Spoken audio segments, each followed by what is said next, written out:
Hi guys, this is your professor Nicole Brown, and I want to go over your home page 3. Now, I'm going to share my screen. Oh, let me put this down. Let me bring this up. Uh-oh, what am I doing, guys? Okay, so here it is. Let me make it big. And this is home page 3. And if you notice, we are all about the myths and legends of Japan. The myths and legends of Japan. So this is what we're getting down with for the next homepage, okay? So let me show you your assignments. So here you have a myth and legends of Japan discussion. Let's click on it. So for this discussion, right, you can write out your responses to the prompt, or you can make a video. Here are the prompts right here. What is your first impression of myths and legends of Japan? And I want to respond right now, but I think I'm going to make a video responding to these prompts. Not right now. I want you to go through and make your own thoughts about the text before I start chitter-chattering.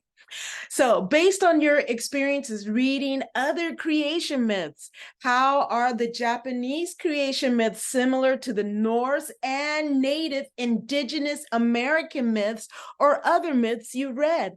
How are they different? What do you think the similarities and differences say about cultures and societies in general? Okay, so respond to those prompts. Now, if you're going to write out your response, make sure that you incorporate the prompt into your response. For example, right, writing option.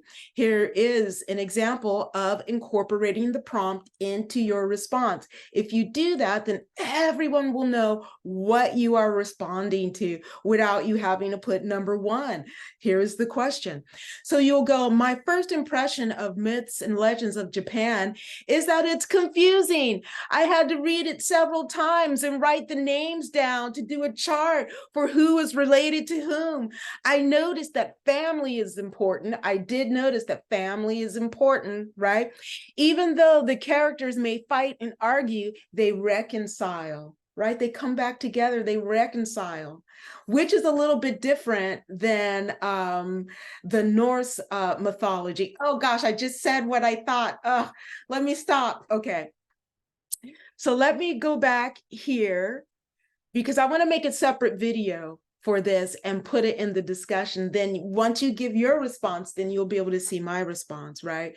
So then that way you can form your own thoughts, because what did we learn from the Native American mythology? To think for yourself, right? That's one of the most important lessons that we got, is to learn to think for yourself. Don't let others think for you, because other people love to think for you. Okay, this is where your freedom is, inside of your mind. When you let someone inside of your mind, okay, that's nuts. This is all yours in here. No one can take it, right? You can choose what happens to this interior. No one else can. You can decide if you're going to be joyful or if you're going to be sad. You can decide if you're going to react in a certain way to the way someone responds to you, okay? Or you cannot take it personally and have compassion for that person, right? All right, so let's look at reflection 2, right? So you're gonna write a little reflection. Now for this reflection, just write 2 paragraphs. That's it. Don't write an essay. I don't want an essay. Just write 2 paragraphs, right? Very easy, right? Don't make it harder than it is.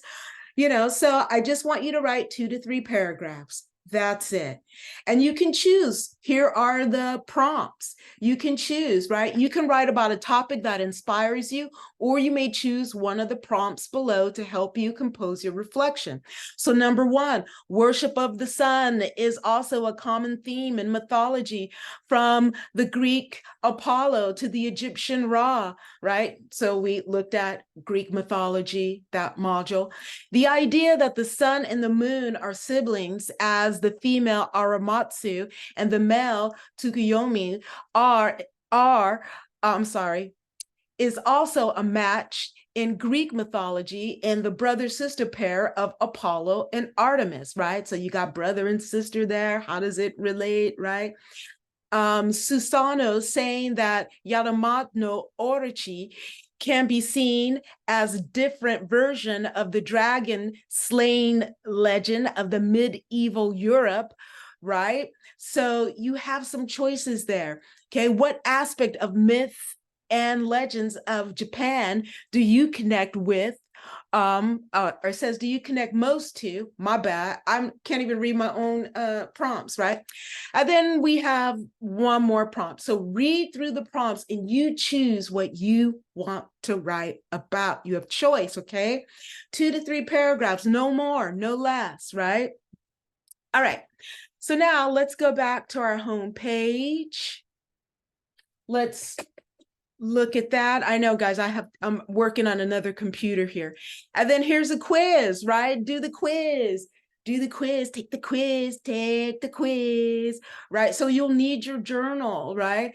So in the Norse and Japanese myths we have read thus far, list some similarities between the two cultures, myths, and reasons you believe they are similar. Please write your answers in complete sentences, right? So I'm asking you to write in complete sentences. So you're not just going to make a list here. You're going to incorporate the prompt into your response. Always practice incorporating the prompt into your response. So I'm going to stop share here. And I'm coming back now. And here I am. So this homepage is all about the myths and legends of Japan.